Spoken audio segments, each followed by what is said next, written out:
Yes, my name is Alex Holly, and I want to welcome you all to the roast of Fox 29. No, I'm kidding. We're going to do a roast, okay? We're going to celebrate Fox 29.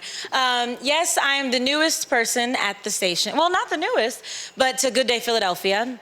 I've been here about 8 months. I literally just had to count, but it's been an amazing time. I've really enjoyed it, and I feel like everyone at Fox, I call them my Fox family, because they've really embraced me, and it really is an honor being kind of one of the new girls here to be in front of all of you, some true legends here in the market. So I want to thank you for giving me this opportunity, and I really kind of have good timing, you know? Coming to the station and celebrating their 50th anniversary, you know, all within 1 year, it's really great. And I guess you're probably thinking, well, then why do they have her hosted? I mean, what does she know about it, right? Probably because I'm the new girl, so I'd have to say yes, right? So I'm still trying to, work my way in here a little bit. No, but it really was an opportunity. And, I know a little something, right? Because on the show, Good Day Philadelphia, we had on May 15th, 1965, that was the exact date of the first broadcast, we kind of took it back. We took it back to May 15th, and we did the whole show as if it was the year 1965. So I hope all of you were watching, so hopefully you probably know what I'm talking about. But we changed our clothes. Sue said she was watching, she was there. And we did the whole thing. So let's think about some of the things that were happening in 1965, right? Well, SpaghettiOs, that was first introduced. So we tried SpaghettiOs for the first time on air, right? And then you can't forget about the music. There was a lot of good music going on. We had the Beatles, the Four Tops, the Rolling Stones, and then my personal favorite, the Temptations. We have some Temptations fans in here? Yeah, okay, a little bit. The Girls All Right With Me came out in 1965. And then also, when you think about the movies, The Sound of Music came out in 1965, and that is still a hit to this day. So when I think about the year 1965, I see it as timeless. There's so many things that were started and created in 1965 that still to this day are so relevant, that we still think about, that we still, whenever we think about it, a smile on our face. And we hope you get a smile on your face when you think about Fox. I'm hoping. You can put a fake smile on, it's fine. We'll take that too. So to tell you a little bit then about the station, they wanted me to give you guys a little timeline, so I highlighted some of the big moments that we've had over the past 50 years. 1965, Mr. Bill Fox, a local business person, signs on WIBF-TV, Channel 29. Then in 1969, the Taft Broadcasting Company acquires WIBF-TV and changes the call letters to WTAF. 1986, WTAF-TV launches the area's first primetime 10 p.m. newscast on February 17th. And I'm so happy to say that we have some people in this room who were part of that first newscast, and you're going to be hearing from them. And then in 1990, it became WTXF, and it expands the 10 o'clock news to 1 hour on weekdays. That was on March 5th. Then in 1995, Fox Television Stations, Inc. purchases WTXF. And then 1996, WTXF launches the area's first live, locally produced morning show, Good Day Philadelphia. That was on April Fool's Day, how fitting. And then in 2005, the demolition and construction begins on a complete renovation of the Old City facility and where it still stands today. So really, WTXF is really a market leader in locally produced programming. And I think when it comes to Good Day Philadelphia, and I can speak to that because that's what I was on, or what I am on, we're all about being local. Dennis, I know he took me out to lunch one day and he said, we're really folksy. That's how we like to see it. So we're folksy, we're local, and I think that's why they love us. So now I'm going to introduce some of the people who are going to be speaking. First up, of course, if you're going to introduce the first person, it's got to be the first person who's on our first newscast. So, Doug Henson, the station's first newscaster in 1965. So back then, like I said, it was WBIF-TV, and that was also back when we were using a teletype as the source and means for news. So I want to hear some things about this first newscast. So I'm going to call up Doug Henson.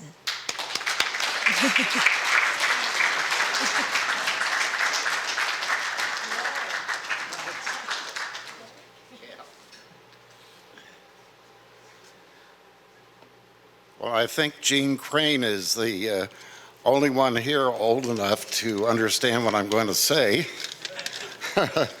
Anyway, Channel 29, as we just heard, went on the air in the mid-60s as WIBF-TV. And WIBF-FM began in 1960. Both stations were located in the Benson East Apartments in Jenkintown, owned by William L. Fox, not the owner of Fox 29 as we know it today. Well, anyway, in doing the news in those days, you were the news anchor, the weatherman, and you did the sports as well, all from the teletype machine. There was no teleprompter and no local newscasters on the street for local news. So it was quite a challenge. I was also responsible for TV and FM sales, and there were a few advertising agencies in those days representing local advertisers. And in addition, I did the opening and commercials for the Flyers games. So anyway, TV back in 1965 was quite a challenge and so different from today. Thanks a lot.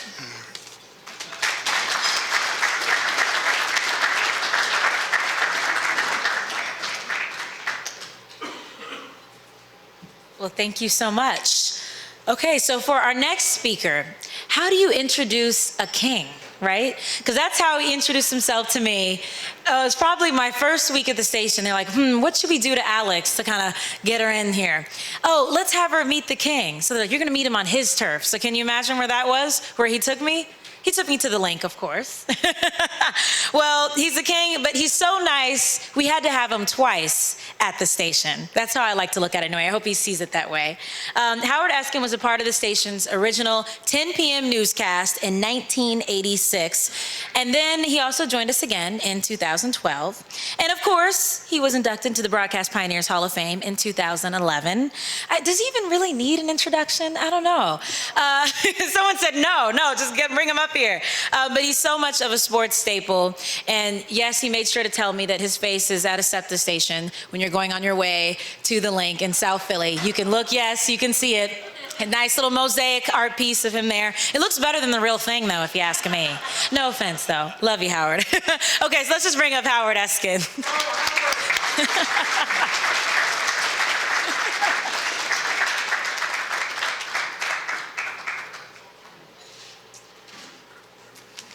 Yeah, it's at the ballpark at the AT&T station. There's a caricature of me down there, just so people know if they actually want to see it. I'm only kidding. But Gene was introduced, and we sang a song for Gene, which they'll never sing for me. He is a jolly good fellow. So I know, Gene, I will never be in that situation. I hope I live as long as you do, but I will never be called or have a song in my honor. He is a jolly good fellow, because people don't look at me like that. I wonder why. Yeah, because I speak the truth. I mean, nobody wants to hear it because you can't handle the truth. That's the problem. I started to think about my years, and I don't do it very often, but when you start thinking back, and I watched Gene Crane when I was growing up here in Philadelphia, but I think about how many years that I've been in the business. On the air full time, next year will be 40 years, and I just thought about that right now. I've been on the air for 45 years, but in Philadelphia full time, and next year will be 40 years on the air and broadcasting full time, and it's hard to imagine. And it gets to the point, and Jerry brought it up, my son, I have two kids in the business, kind of in the business. Well, my son is now my boss in the radio station. He's the program director. So I know when I go in and yell at my son, he's Spike. I never call him Spike. He's Brett to me. When I go in there and yell at him, I say, I'm yelling at you because I'm your father, not because you're my boss. And I make sure I make that clear. And then I have a son who's now in California, went to the film school at USC, and he's working for an entertainment company out there. So I had nothing to do with it. They made their own path. They chose it. Maybe they enjoyed what I did, liked what I did. My son's in management. I don't know that I could do that because I'd be too honest with people. And I know you have to BS people when you're in management and tell them how great they are while they're still working for you. Right, Dennis?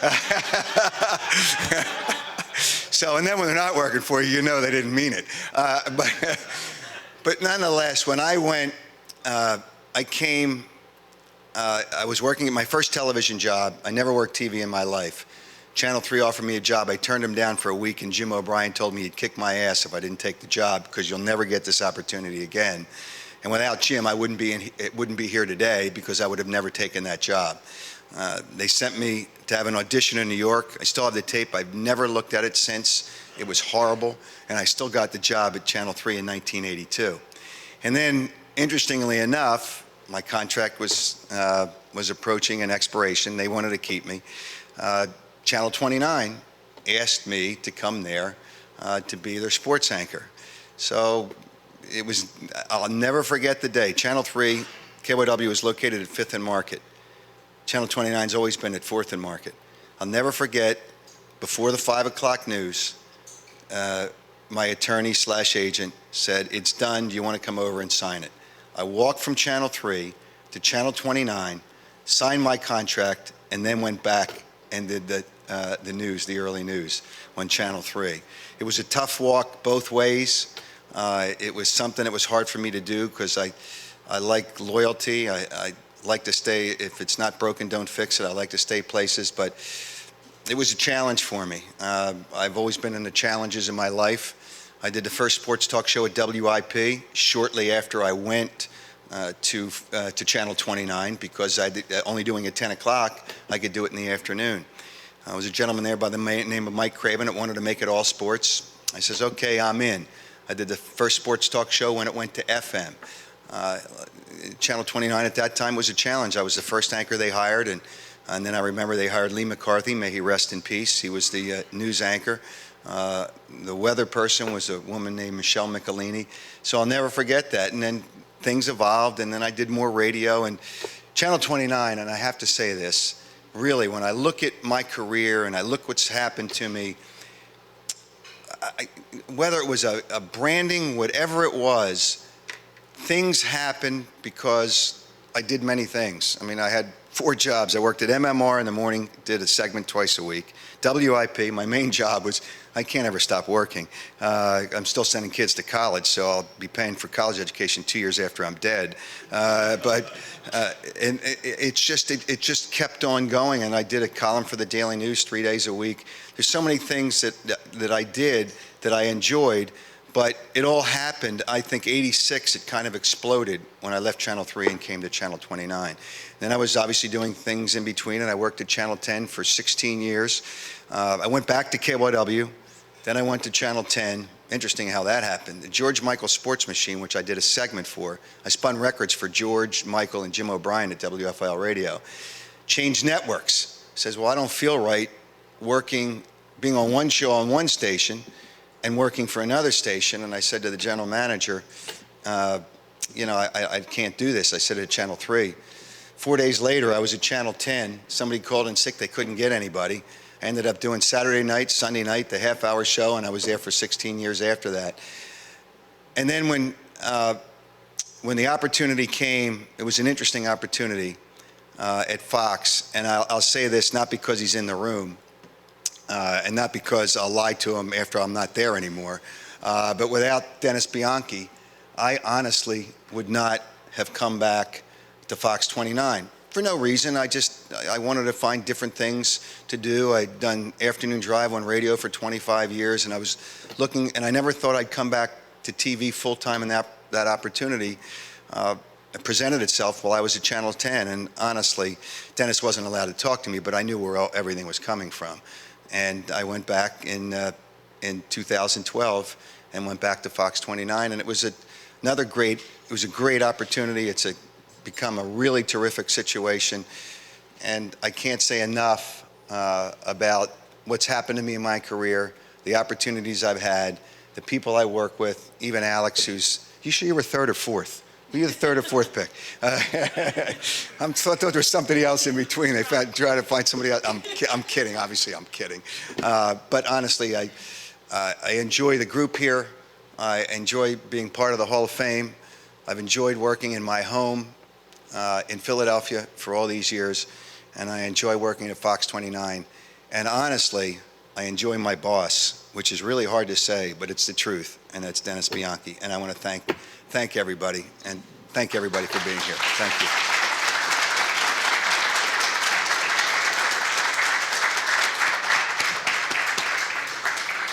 All right, Dennis, how much did you pay Howard to talk about you? Be honest. Too much? Okay, so I guess you all know who I'm going to introduce next. He worked with NBC for a long time, but he finally wisened up and came to Fox, and we're certainly happy to have him.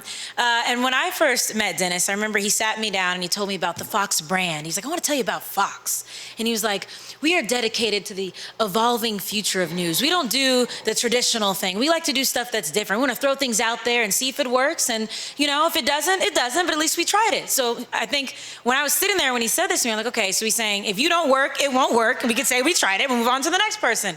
But I'm so glad that they did give me a chance. And I think also when you're the boss of people who work on a show like Good Day Philadelphia, you can't be afraid to try something new. Because I'm sure sometimes you're looking at that TV like, oh God, what are they doing now? What am I gonna do?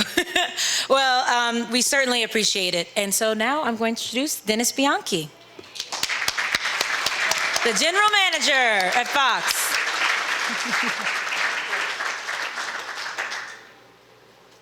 Thank you, Alex. Kills me to say thank you, Howard. Oh my God, it's painful. You know, I do have a very interesting perspective on things. I don't know, you know, maybe Bill knows or Gene knows or Luana. I mean, to be a general manager, to run 2 stations here in Philadelphia, I don't know of anybody else that did that. And quite frankly, in any other major market that I'm aware of, I'm sure it's happened.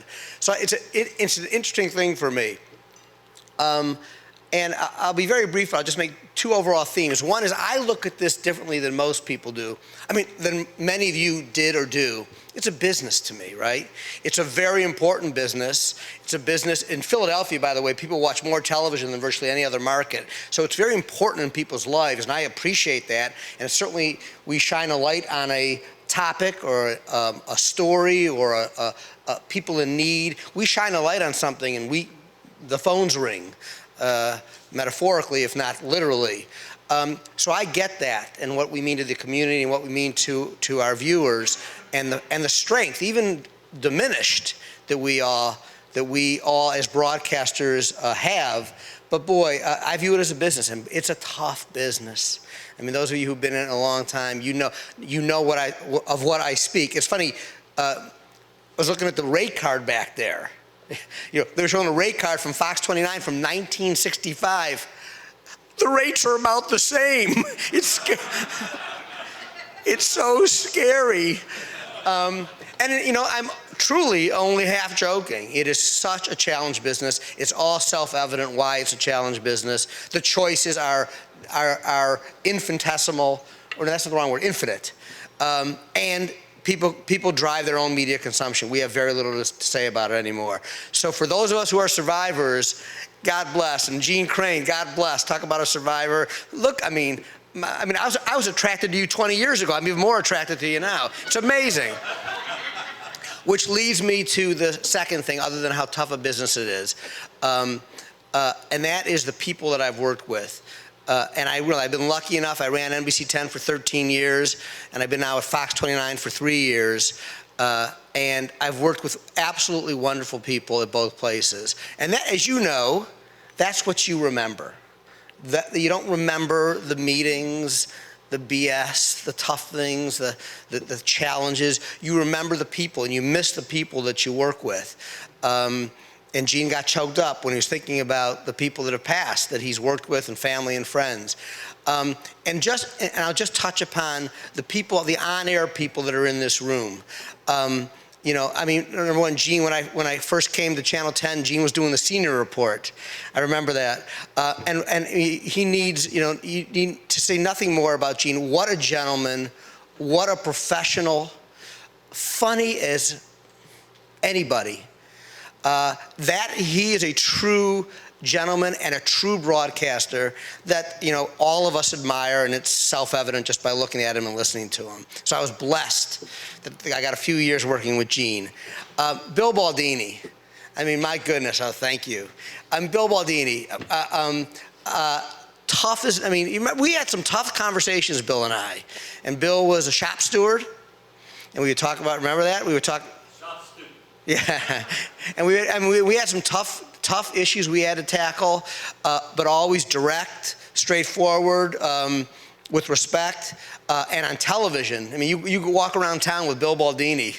I mean, it's like you're walking, I mean, I don't know who it's like you're walking with, Mick Jagger. I mean, it's just, everybody loves Bill for what he does, what he stands for, the people he fought for, both externally, the people he covered, and the people inside of Channel 10. So, I mean, I'm very lucky. Bill, you are a delight. And I miss working with both of you at Channel 10. Having said that, I really don't miss Channel 10 at all. I'm very happy to be at Fox 29. Let me be clear. And first, I'll start with Alex here. Alex, by the way, for the record, you were the first choice to host it. Mike was going to be one of these yammering people up here, so don't ever think you. By the way, Mike's not here, so you're definitely number one in my book compared to Mike. Sue, don't you tell him I said that. But Alex, been here 8 months. As you can tell, she's relatively young. Had never been been in Philadelphia before. It was the role itself, being on live television for, I don't know how many hours you are on now, 4 hours a day, something like that. Some scripted, some not scripted, to deal with, number one, thank God she has Sue Serio there, but to deal with somebody like Jarek, I mean, to jump into that situation, and the focus that the market looks at her and what they expect of her, I mean, so incredibly talented, so incredibly poised. I mean, literally, the world, I mean, Alex Holly, the world is your oyster, if that's the right term for it. I mean, really, we're so lucky that you're here at Fox 29. The market is so lucky, and she's a real gem. Sue Serio, what you see on TV, that genuine, sweet, smart, funny, warm, there's zero act there, zero. I mean, we are so lucky that Sue is at Fox 29. She's another one. You can't go everybody knows Sue Serio.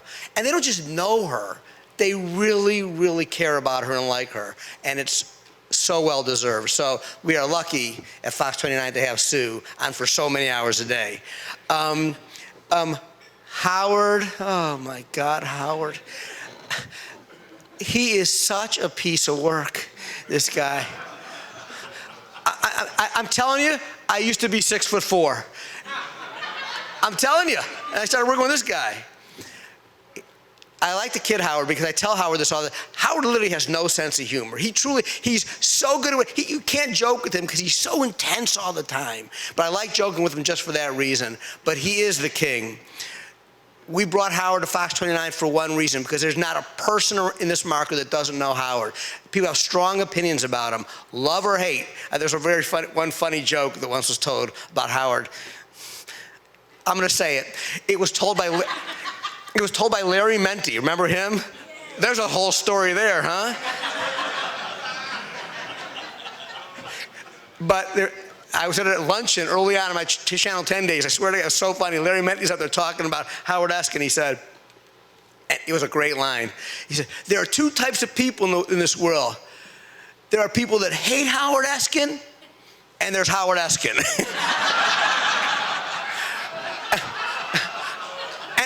And again, that's all Larry. I attributed it to Larry. So, and the truth is, I mean, Howard is the hardest working man on television.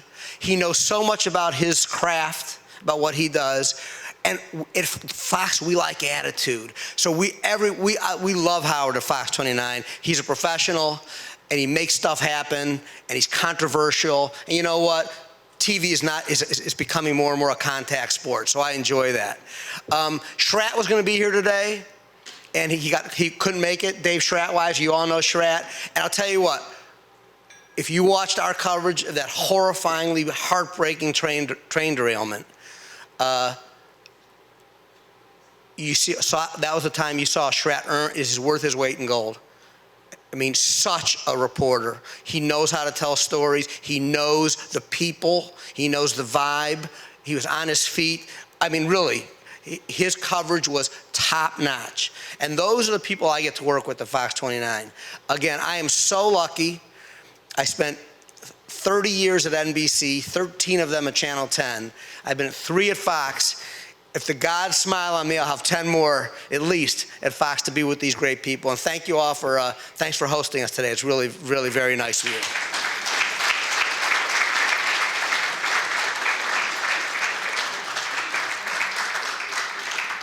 By the way, Dennis was talking about their great coverage of the train derailment. I want to let you guys know that we recorded several hours of Fox 29's coverage, and it's now a permanent part of our archive in our storage facility, so that will survive into the future. Good job, Dennis. Okay, so for our next speaker, she reps Delco. She is from here, her family's from here, she grew up here, her heart is really here. And when I was first kind of interviewing to come to the station, they told me, okay, you're going to love this Maryann. Everyone loves her, she's so great, just wait till you come up for your interview. So I'm like, okay. So I come up for my interview. She calls out sick. I'm like, okay, I don't get to meet her. Said, it's okay, it's okay. You're gonna love her. Everyone loves her. Just wait till you meet her. Just wait till you meet her. So then I come to the station. She gets a big promotion, and we don't even get to work together anymore. But they tell me she's great. No, I'm kidding. I've got to meet Maryann Vaughn, and I love her. But seriously, everyone speaks so highly of her in the newsroom. And you can tell she's someone who really loves Fox. She's been with Fox for 18 years. She started as a production assistant, not an intern, she'll correct you, not an intern, but a production assistant, because there is a difference, yes. And now she's the assistant news director, so she has worked her way up. I think that also proves her dedication to Fox and how many years she's given. I mean, it's amazing. And just her smile around the newsroom. Well, I'm sorry, everyone's laughing at that. I guess I can't say that in here, can I? But her smile is amazing, her personality is amazing. And I hear she does, and she's gonna hate that I'm gonna say this, she's great at karaoke. Yeah, they call it Marioke, actually, in the newsroom. You know, sometimes for all the people who've worked overnights, you know how it is. You gotta stay up somehow. You gotta find something to do to keep you awake. So Marioke, I don't know if we'll get a taste of that today. No, we won't? Okay, well, it's okay. I'll just call you up anyway. Maryann Vaughn, our assistant news director.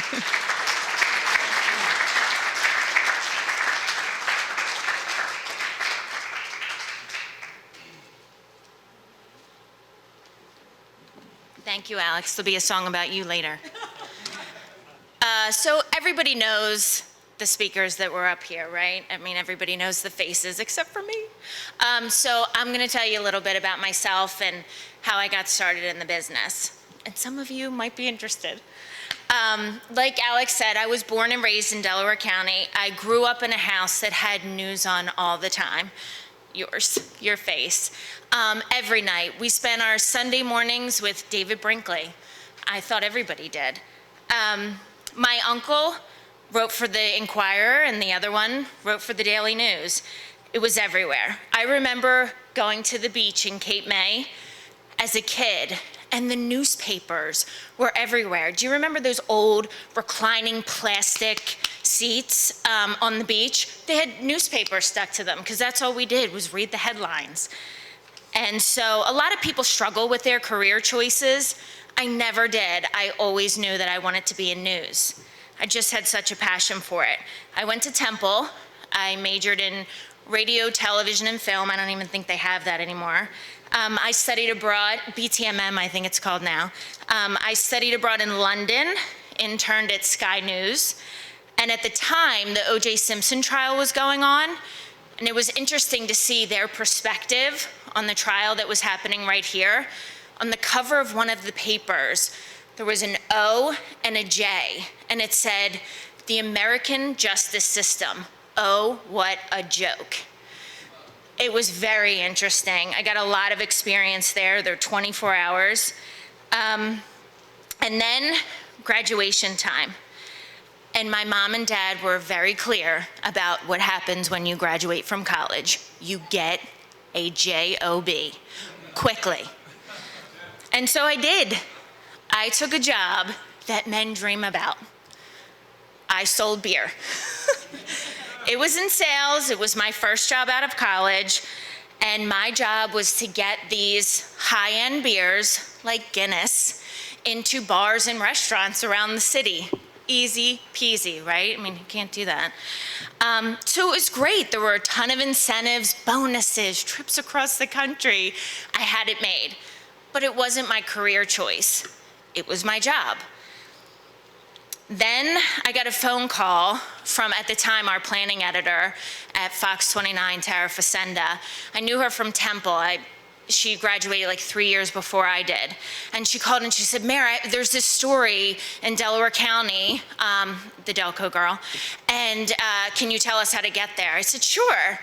And so I did, and at the end of the conversation, I said, oh, Tara, by the way, if anything opens up, can you just keep me in mind and give me a call? Sure, sure, sure. Sure enough, she called, thank God. And she said, would you like to come in for an interview? I said, sure. So I drove in and I got the job. And I'll never forget my mom's face when I told her, Mom, I got the job. Oh, great. So tell me about it. Well, it's part-time. You mean no benefits? Yep, that's what I mean. It's part-time. What time do you have to be in? Midnight. Yeah, midnight. And how much does it pay? $5 an hour. She was like, and this is where you want to go? I'm like, Mom, I'm telling you, if I could just get my foot in the door, I can work my way up. Just let me take the job. She's like, do you realize what you're giving up? I'm like, I know, Mom, beer, I know, the money, everything else. I need to take this job. So I did. And in 6 months, a full-time position opened. Right around the time Serio started, I remember being in the studio a lot, running the teleprompter, which now they run themselves. I remember ripping the scripts off and literally running them to the studio, like broadcast news, running them to the studio. Is it gonna make it? And now they read the scripts off of their laptops. They don't even need somebody to do that. Once I was the full-time overnight assignment desk, I started the news gathering project, working on assigning morning reporters for our morning show. At the time, the show was on from 6:30 to 9 in the morning, 2.5 hours. Now it's 6 hours, 4 to 10, every day. Sue will tell you. After that, I just kept setting goals. When there was downtime on the assignment desk, I would write scripts, put them in mailboxes, producers, anchors, managers, anybody who would read them, just kept putting them in there. And when they would come back, red Sharpie all over it. I mean, it was really bad, everywhere. And then eventually a little less. I was finally assigned my first remote show to produce. I'll never forget it. St. Patrick's Day at the Plow and the Stars. I invited my entire family, my boyfriend's entire family. Oh, please come fill up this place. We have to have this good show. It's my first one. Please don't let me down. Oh, sure, we'll be there. The last 5 minutes of the show, Don Archer called me over and said, oh, we're on the air. My headset goes blank. Oh, this is our producer, Maryann. And I'm like, what is she doing? And then a leprechaun walks right in, and I'm like, who is this guy? And then I was like, uh-oh. He was on one knee, and 2 minutes later, I was engaged. That's when I realized, just because you're not on the air at this station, your lives are out there for the viewers all the time. Then came the birth of my son, and 5 minutes after I gave birth, in comes the photographer. Oh, hi, yes, Happy New Year, first baby of the new year, come on in. And then the next stop was management. A lot changed along the way. We launched a 5 and 6 p.m. newscast, a weekend morning show. Our website became just as important as our on-air product, and people started to look down at their phones for information. And then social media. Now headlines and teases are 140 characters, and everyone must have a hashtag. As assistant news director, I still need to make sure everyone is tweeting, posting on Instagram, and talking to viewers on Facebook. Luckily, Alex, Howard, and Sue have a ton of followers. Very easy for me. So that's my little story behind the scenes. I am so lucky that Fox 29 is such a great team, and I can't say enough about them. I'm truly thankful for Dennis and everybody else at Fox 29 who gave the girl from Delco a shot. Thanks for listening.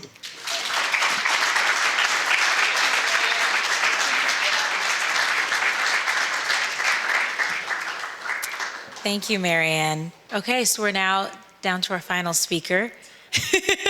I'm probably a little more nervous to introduce this next person because what do you say? How do you introduce Serio? She's graced Good Day Philadelphia with her presence, and I really mean graced Good Day with her presence for 18 years. And I really see her as the goddess of Good Day Philadelphia. I know we touched on it and Dennis touched on it a little bit, but I feel like when people are in her presence, you can't help but feel this warmth that comes from her, and you immediately want to smile, and you think about rainbows and, sunflowers and things. And I think people, whenever they go, oh, good day, yeah, good day. Oh, Serio, what's she like? They're always wanting to know, like, oh, she's so amazing. I'm like, I know. And even on the way here, we're driving in the car, and she's so sweet. She offered to give me a ride. Because she knows I don't have a car here. That's Mike Jarek to blame. Yeah, he told me not to come here without a car. Don't know why. So we're in the car, and there's someone driving in front of us. And you think, okay, they're driving in front of us. They're paying attention to the road, that kind of thing. Well, this person in front of us happened to look in their rearview mirror, and then they looked off to the side mirror, and they're looking, and I was looking at them because they started slowing down, and they're looking like this. And you see their face change, like, oh my God, and they're hanging out the window. It's so Serio. The car in front of us, you guys. And I'm like, oh my goodness. This just really speaks to the presence that she has in this market. How everyone looks to Sue. We all love Sue. We all know Sue. And like Dennis was saying, what you see on the air, that warmth that she gives you in the morning, it's what you need to get out of bed. It's what you need to take on the day. And I really feel like she's such a wonderful person, and she's so giving. And there's not one negative thing that you can say about her. And I really think that's very important, like especially in this business. But yeah, and she's also like a Hall of Famer. We're so proud of you, Sue. And I know we all came out for your Broadcast Pioneers Hall of Fame induction. It really was beautiful. So here we are, Sue Serio.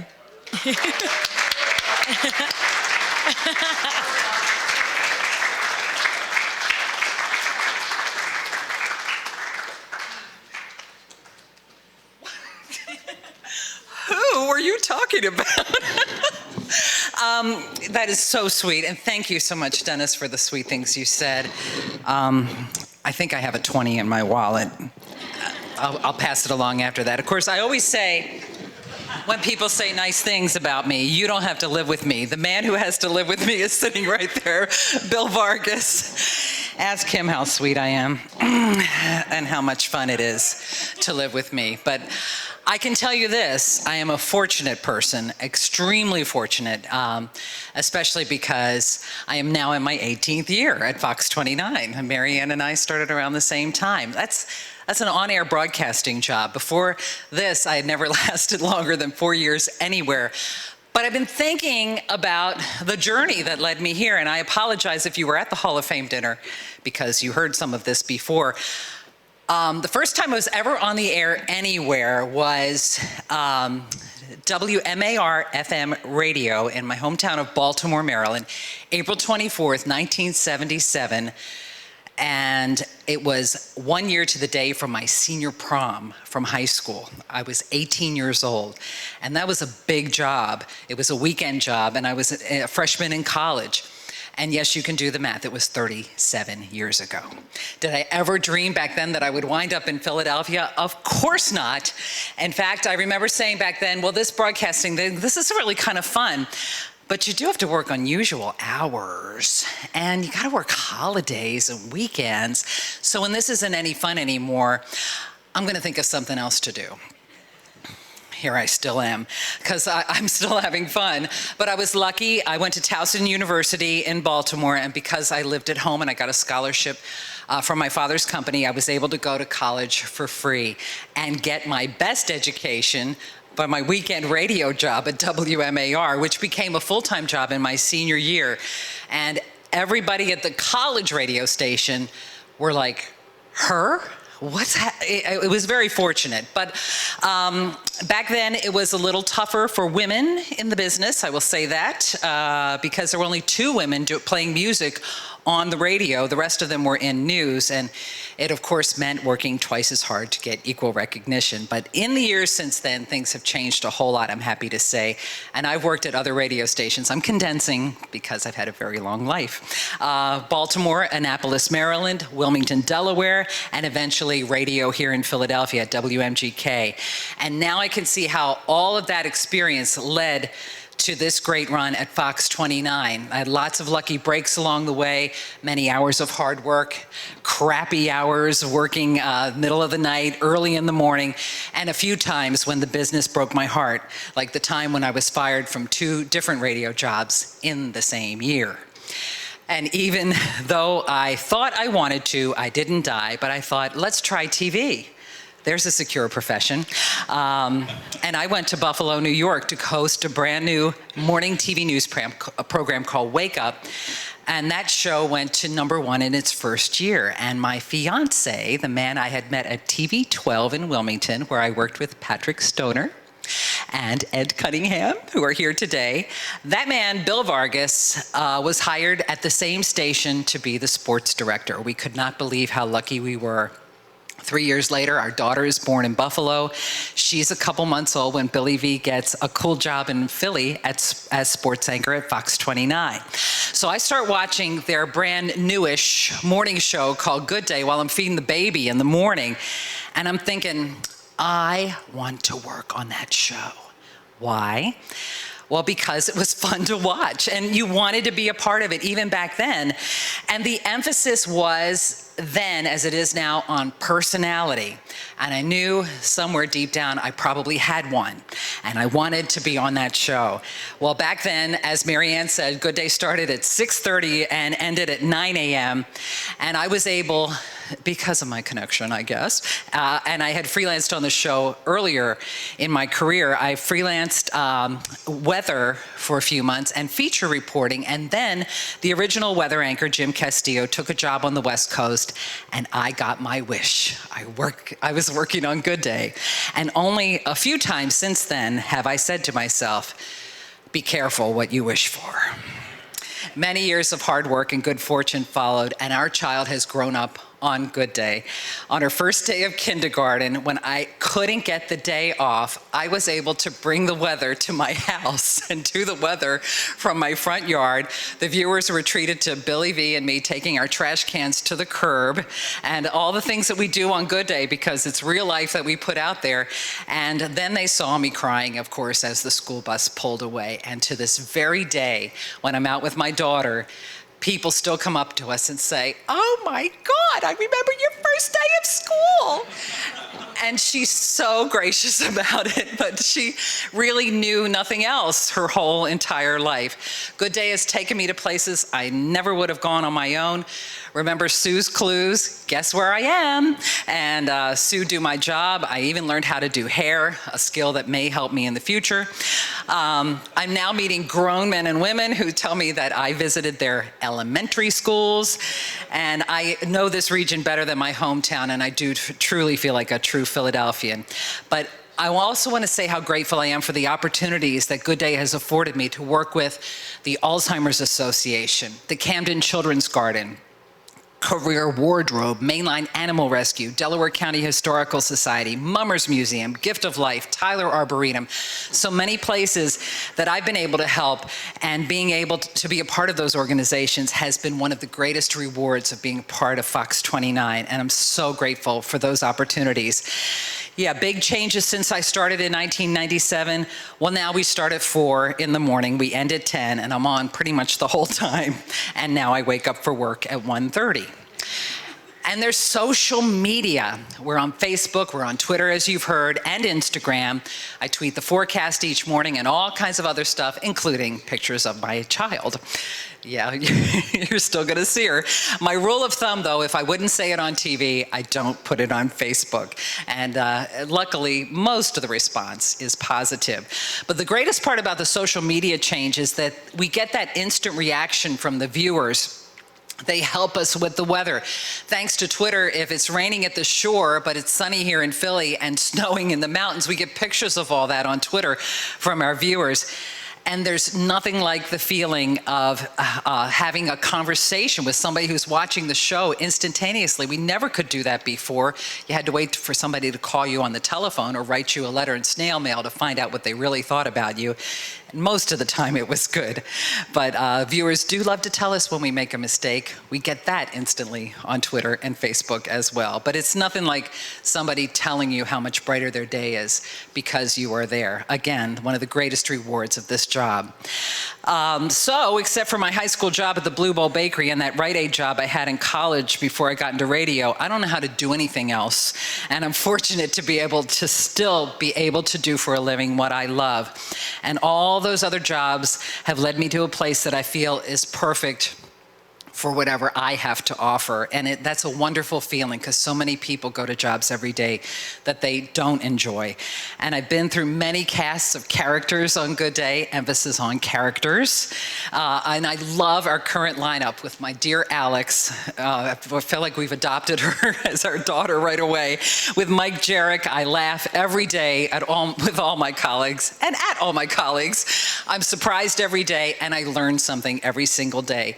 Many of my colleagues like Maryann have become lifelong friends who feel like family. We've gone through all of our family milestones together, getting married, having our children. Yes, we're a dysfunctional family, but is there any other kind? We mark all of our life milestones together, and even though the hours suck, we're all in it together, and that's a beautiful feeling as well. And I hope that when people are watching, they feel the same way. So to tie it all together, I think it's just all about love, to doing what you love and finding love in what you're doing and not being stingy with love. So I'm fortunate to say that I'm love being at Fox 29. And like I said at the Hall of Fame, I'm the luckiest girl in the world. So thank you for letting me be part of this today.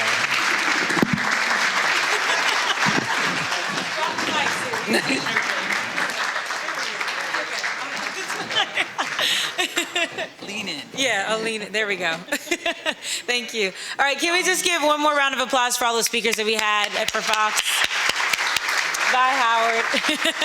So I know people are leaving, so I just want to say, last but not least, thank you so much, the broadcast pioneers, for having this and helping us celebrate Fox for our 50th anniversary. Thank you so much for allowing me to be your third place host. It was a wonderful time, a fun time. And then when it comes to Fox, I guess cheers and here's to another 50. Thank you so much.